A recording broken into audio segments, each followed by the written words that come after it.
Hindi pa po sana talaga ako babalik para gumawa po ng reaction video kasi kagaling ko lang po sa sakit at nagpapagaling pa po tayo at ayoko po sanang mabinat. Kaso nga lang po talaga itong balitang punto ay talaga pong nakakainis. Mula po ito kay Good News Philippines, title po nito, Hala, Chinese Coast Guard sumalakay sa BRP Sierra Madre. China gumamit ng palakol at patalim. Kung hindi ka pa po nakasubscribe sa akin channel, please subscribe para ma-update ka kapag naglalabas ako ng ganitong reaction video. Kapag na-reach po natin ang 100k subscribers, magpapag-giveaway po ako ng cellphone. Simulan na po natin to. Let's do this. Mga idol at kabayan, breaking news! Sa wakas, inilabas na ng Armed Forces of the Philippines ang aktwal na video ng totoong pangyayari noong ika-17 ng Hunyo taong kasalukuyan sa West Philippine Sea at sa loob mismo ng Ayungin Shoal, kadikit ng BRP Sierra Madre LS-57. Inisa-isa ng Armed Forces of the Philippines ang mga ebidensya kung bakit marami ang nasaktan sa mga tropa. Grabe, nung may mga hawak silang kutsilyo, palakol at kung ano-ano pang matutulis na bagay. At nakita nyo naman yun, no, yung ginawa, no? Binutas po yung ating inflatable.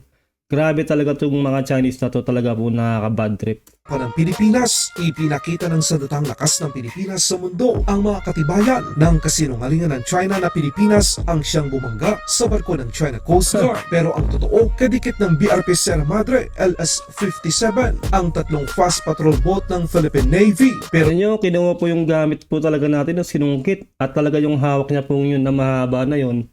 Meron pong matulis sa dulo, talaga pong binubutas po talaga nila ang ating mga inflatable, no? Meron pong pagkakalam ko po na may mga baril pong dala ang ating pong kasundaluhan dito. Pero po syempre po nasa maximum tolerance po tayo. Yun pong utos ni Pangulong Bongbong Marcos. Kaya hindi po nila pwedeng gamitin po yun, no? Ang lugi lang po talaga tayo dito ay meron pong dalang mga palakol, patalim at kung ano-ano pang matutulis sa bagay itong mga buwisit at Chinese na to. ito ay sinalakay pa rin ng 8 China Coast Guard, Regional Grabe. Inflatable Boat at Speedboat. Bilang patunay, ito ang video ng porsahang panghaharas, pananakot, pananakit, pagbanta sa buhay at pagsira ng mga kagamitan ng Grabe. sundalong Pilipino sa West Philippine Sea. Tingnan nyo naman, di ba, kinuyog talaga. Ang dami ng Chinese Coast Guard. Pinalibutan po tayo yung inflatable natin dyan sa BRP Sierra Madre. No?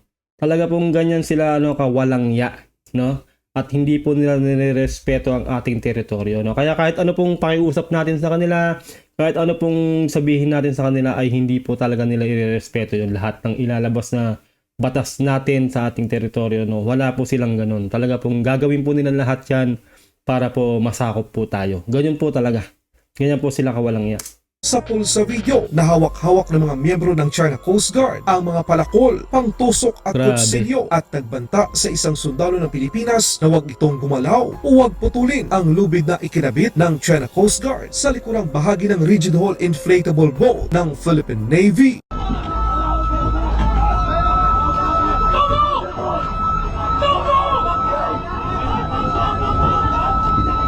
Napakawalang ya talaga ng mga Chinese na to.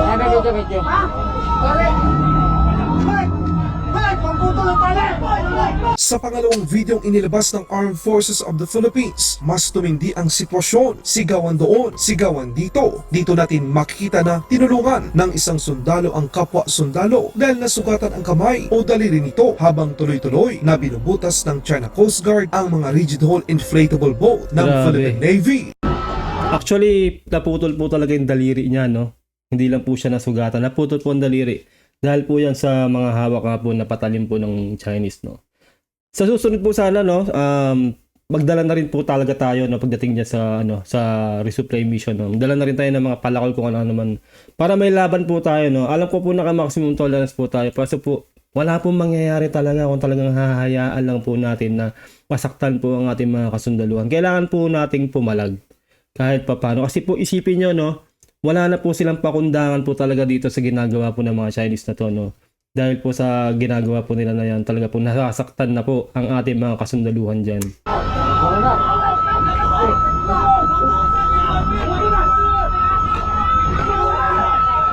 Ayop talaga itong mga to.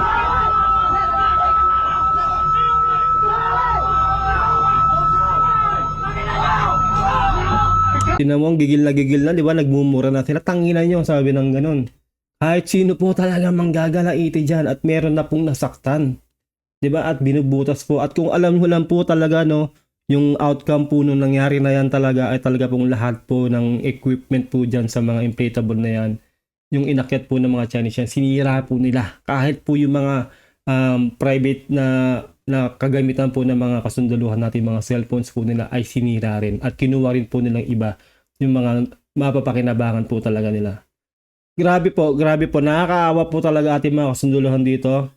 Talaga pong hindi na po makatarungan to, no. Sana po talaga wala na pong maximum tolerance, no. Kasi po alam po natin may diskarte po talaga si Pangulong Bongbong Marcos. Kaso nga lang po talaga sana po hindi po maximum tolerance kasi po wala na pong pakialam po yung China na masaktan po ang ating kasunduluhan. Antayin pa po ba natin na meron pa pong masawi? Diba? Kahit sino po, kung ako halimbawa, ako po yung nandito, papalag po talaga ako dito. Kung lalo't kung nasasaktan ka na, diba? Kahit sino po talaga papalag. Kaso nga lang po talaga, yun nga po, maximum tolerance, syempre sundalo po sila, susunod po talaga sila sa ating Pangulong Bongbong Marcos. Pero po talaga, para sa akin po talaga, wag po na sanang maximum tolerance to kasi po, talaga pong maayos, may i-invoke na po talaga dito yung yung treaty, no? At sa alam ko nagsalita na rin po US dito sa nangyari na to kasi po ma-invoke na po talaga yon na pwede na pong tumulong po talaga ang US dito kasi po meron na pong nasaktan at nanira na po sila ng mga kagamitan.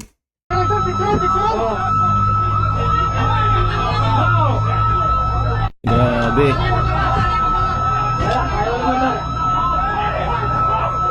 Kuyog sila ang dami ng mga Chinese.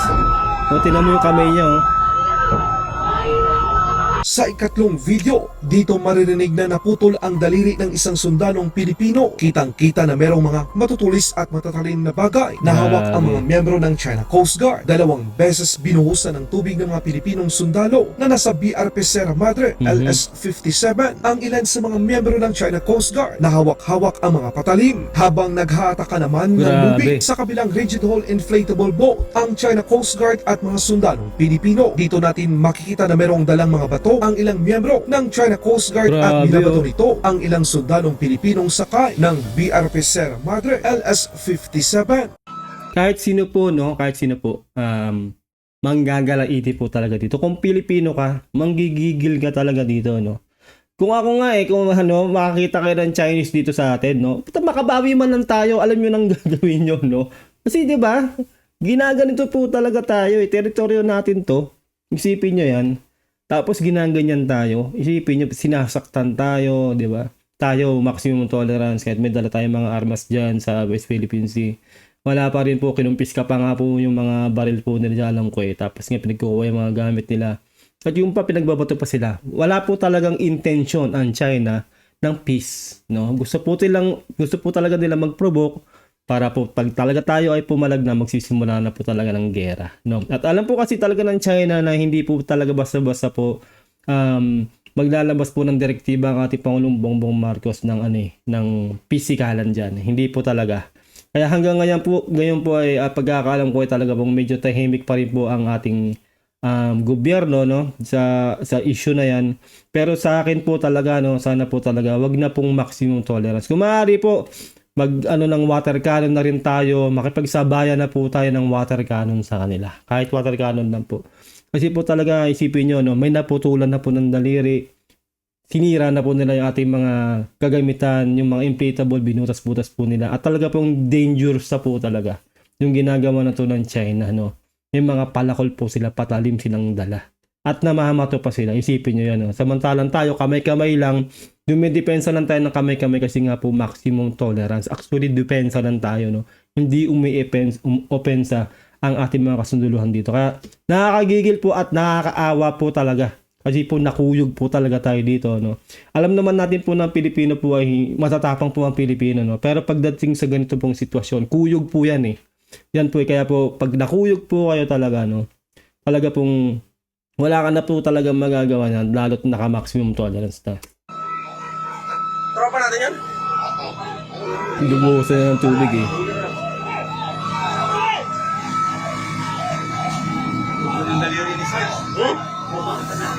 Sino? Ilan dyan? Ang hirap ng sitwasyon nila, grabe. Binagbutas talaga. Hindi, Sarap-sup para pala siya, no?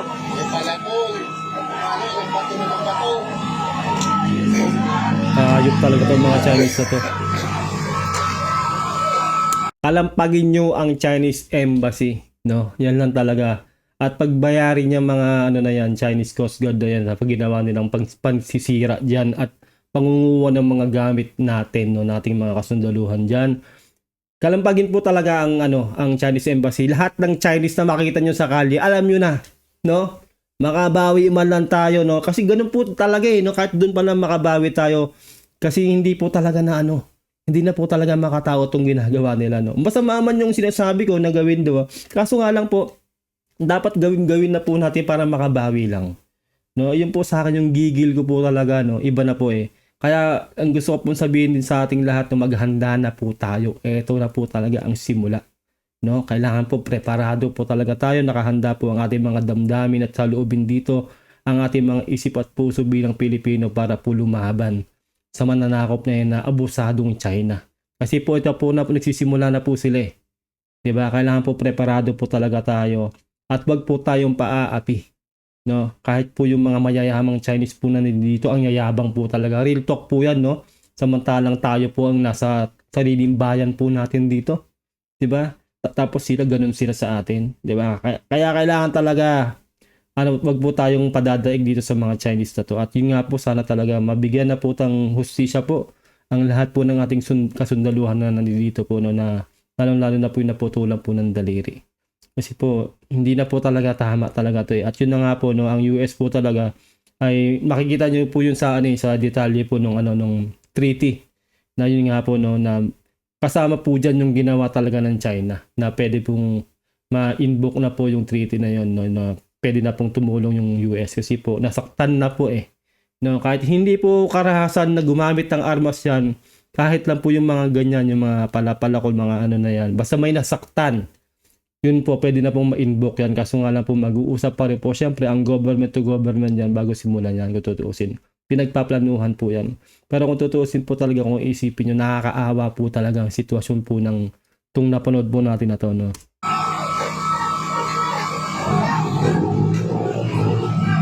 Ayop talaga to mga Chinese na to. Buta rin mabato ka na, oh. Sa ikapat na video, tuloy-tuloy ang paghampas ng matutulis na bagay ng China upang butasin ang mga rigid hull inflatable boat ng Philippine Navy. Kita rin na kinuha ng China Coast Guard ang ilan sa mga bag ng sundalong Pilipino. Gumamit din ang China Coast Guard ng isang uri ng laser at itinutok sa isang Pilipinong sundalong nasa itaas ng BRP Sierra Madre LS-57 na kumukuha ng video sa mga pangyayari. Ano yan eh, parang sa mga concert may ganyan eh, kapag yung mga laser na yan. Pag nag-video ka, yung cellphone, masisira yung cellphone mo. Narawan ko lang kung gumana dito yung ginawa na yan ng Chinese. Ano yan sa mga concert po may ganyan, yung sisirain yung camera ng cellphone mo.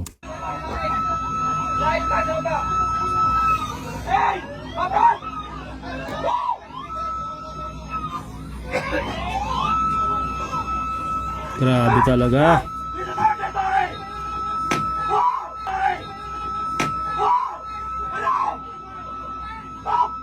Nakakagigil din talaga, putik na to.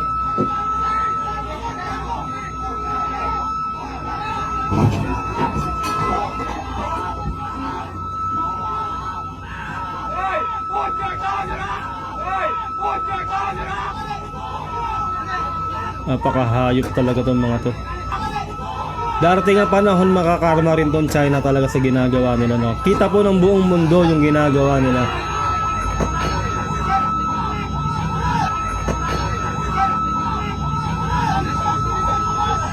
Hayop. Sa mga sundalong Pilipino na lumalaban, kahit napakarami ng Chinese Coast Guard, kudos at salute sa inyong mga idol. Tama. Ito mga kabayan, opinion ko lamang, may pondo naman ang Armed Forces of the Philippines. Isa siguro sa mga posibleng gawin ng Armed Forces of the Philippines sa hinaharap ang maglagay o mag-install ng ilang high-pressure water pumps sa BRP Sierra Madre LS-57 tulad ng ginagawa ng mga barkong pang-komersyal upang Ayun yung sinasabi ko, diba, kanina, no? Sana talaga kahit mag-water cannon na rin tayo, sumabay na tayo sa water cannon.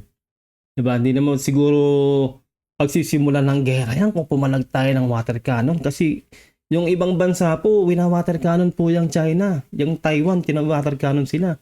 Yung Japan, winawater cannon sila. Tayo lang po ang hindi pumapalag talaga. Alam ko po na meron pong direktiba talaga ang ating Pangulong Bongbong Marcos na maximum tolerance. Pero hindi na po talaga uubras para sa akin po, no. Naaawa na rin po ako sa ating mga kasunduluhan dito. Lagi po tayo nasasaktan dito, nahaharas lahat na. No, at nasisira ang ating mga kagamitan. Kailangan na siguro natin pumalag kahit man lang po water cannon. Tama po yung sinabi yan, no? Yun po yung sinabi ko kanina. Yun din po yung naisip niya. Kahit po water cannon talaga ay pumalag tayo. Sierra Madre LS-57 tulad ng ginagawa ng mga barkong pang-komersyal upang itaboy ang mga pirata. Tama. Bugahan ng tubig ang mga rigid-hull inflatable boat o speedboat ng China na magtangkang lumapit mangharas muli sa mga tropang sundalo. Tama. Tulad ng nangyari noong 17 ng Hunyo taong kasalukuyan. Baka sa susunod sa mismong barko na ng BRP Sierra Madre LS-57 umakyat ang mga Chino upang hindi Tama. sila makalapit at maiwasan ang mas madugong labanan. Kasi Ito yan pag umakyat ang China dyan sa kukuyugin nila yung nasa BRP Sierra Madre. Wala po tayong magagawa dyan kasi oonti lang po silang nandiyan. At kung gagawin po talaga ng China yan, makukuha po nila yung BRP Sierra Madre. Unang-una, wala po tayong naka-standby dyan talaga na nagbabantay din sa BRP Sierra Madre sa malayo, no, natanaw nila na pwedeng basta-basta mag-rescue. Wala pong ganun No, isipin nyo wala po talagang laban ang mga sundalo po natin sa BRP Sierra Madre kung aakyatin po talaga sila doon. Kaya po sobrang delikado po talaga. At syempre po, pag inakyat po sila dyan, wala po silang ibang pwedeng gawin dyan kundi pagtanggol talaga sa nila. Baka yun na nga po talaga, magkakaroon na po ng pagdalak ng dugo talaga dyan, maaari pong mamaril na po o talaga pong pumalag na po talaga ang ating mga kasundaluhan dyan na naka-station dyan sa BRP Sierra Madre. At alam niyo po ba kasi na extension po ang mga vessel na yan ng bansa natin. Kahit yung BRP Sierra Madre, extension po yan ng bansa natin Kumbaga, nire-represent po yan. No? Kaya hindi po pwede, kumbaga meron pong immunity yan na dapat po hindi po yan basta-basta po pinapanik ng ibang bansa o ng kalaban o kung sino man na ibang bansa. No, hindi nila pwedeng basta-basta akyatin yan. Kaya nga po itong ginagawa ng China na to, lahat po ng ginagawa po nila ay illegal at talaga pong wala po silang sinusunod na batas. Ganun po yun, lahat po yung mga vessel na yan, lalo po sa gobyerno po natin yan, sa PCG, extension po yan ng bansa natin. Extension po yan ng teritoryo natin. Kaya po hindi po dapat nilang inaakyat yan o talagang sinisira. Maling-mali po talaga yan. Kaya po, para sa akin po, no, wag na pong maximum tolerance. Pangulong Bongbong Marcos, nakakaawa na pong ating kasunduluhan dito. Kahit po sana water cannon. Yun lang po talaga Nakita naman po na pumalag po tayo. Alam ko po, meron po talaga kayong direktibo dyan.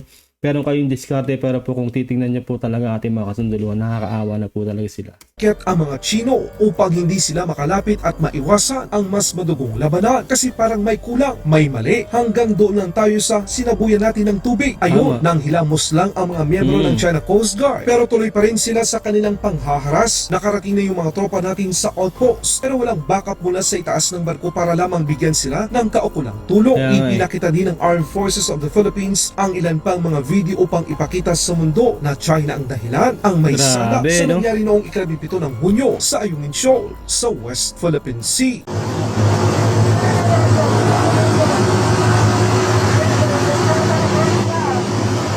Kaya hindi na tumigil talaga.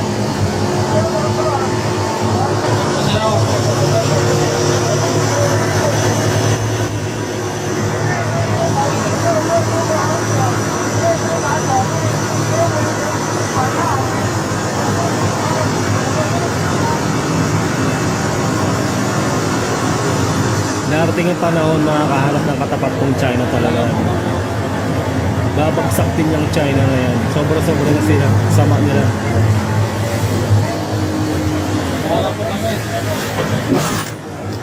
Grabe. Namamangga talaga sila.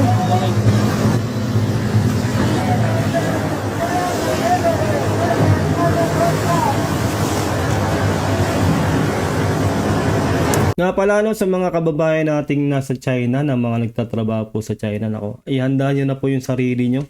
Kung maaari ay talaga pong mag-alsabalutan na kayo, ihanda nyo na po yung gamit nyo. Dahil hindi po natin masasabi sa nangyayari po ngayon talaga na pwede po talagang magkagera.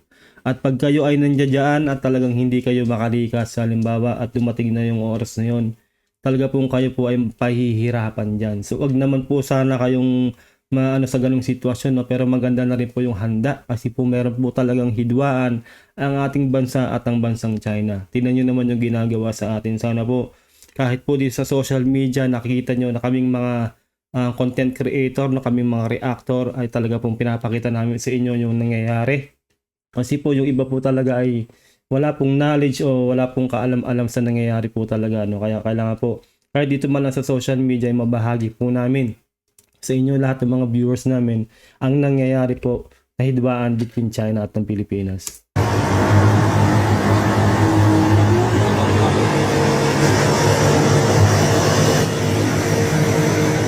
Git-gitan talaga eh.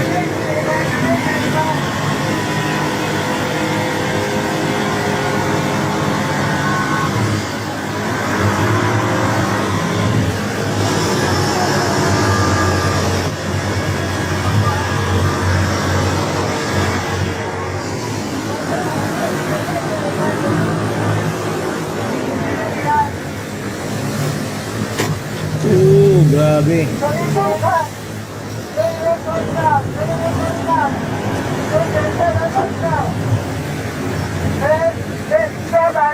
Hayop talaga itong mga to.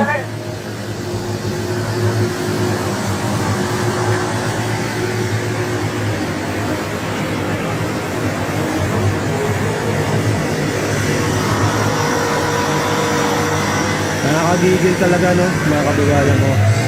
Sobra na itong China talaga. Sa gitna, saan? Sa gitna!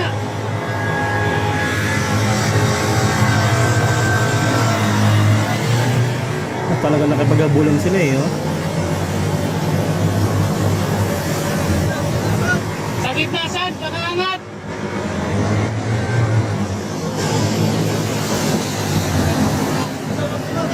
Hindi, bumababa sa gitna, saan?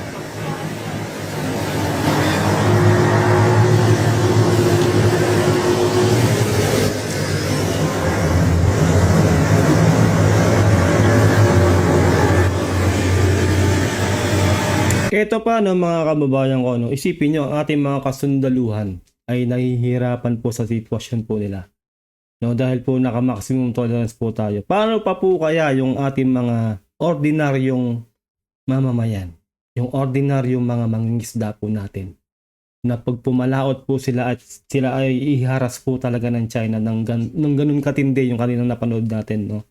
Paano na po? Diba po? Talaga pong kahit po kasundaluhan po natin na hirap po kasi naka-maximum tolerance po tayo. Hindi po tayo makapalag, no? Paano na lang po ang mga ordinaryong mamamayan? Kaya po dapat po mag-isip na po ang ating gobyerno, no? Sana po hindi na po mag-maximum tolerance po ang ating Pangulong Bongbong Marcos kasi po nakakaawa na po talaga at nakakagigil na po ang sitwasyon po talaga natin, no?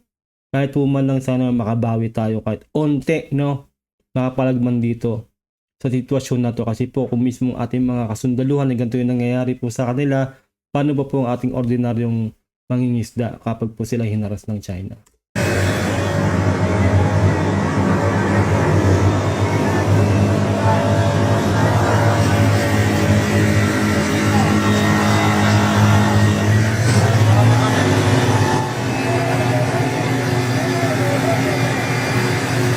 Grabe, oh, git-git talaga eh, oh.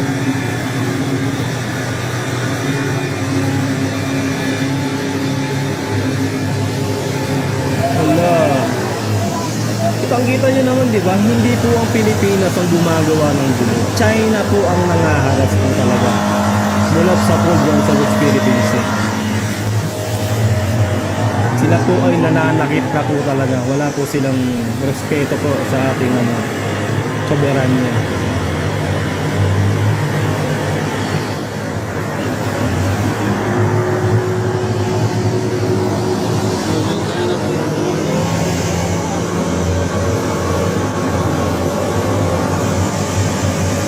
Yung talaga daw mga Chinese ito.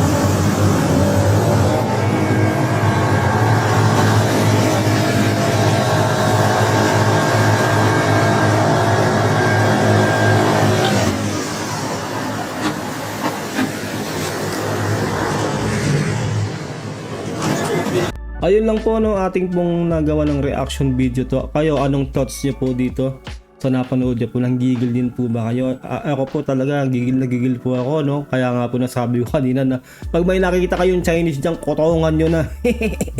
Diba? Pagtukonyatan nyo na. Makabawi man lang tayo. Nakakagigil kasi. Diba? Yung ginagawa ng China sa atin, isipin nyo yan, no? Wala po silang respeto.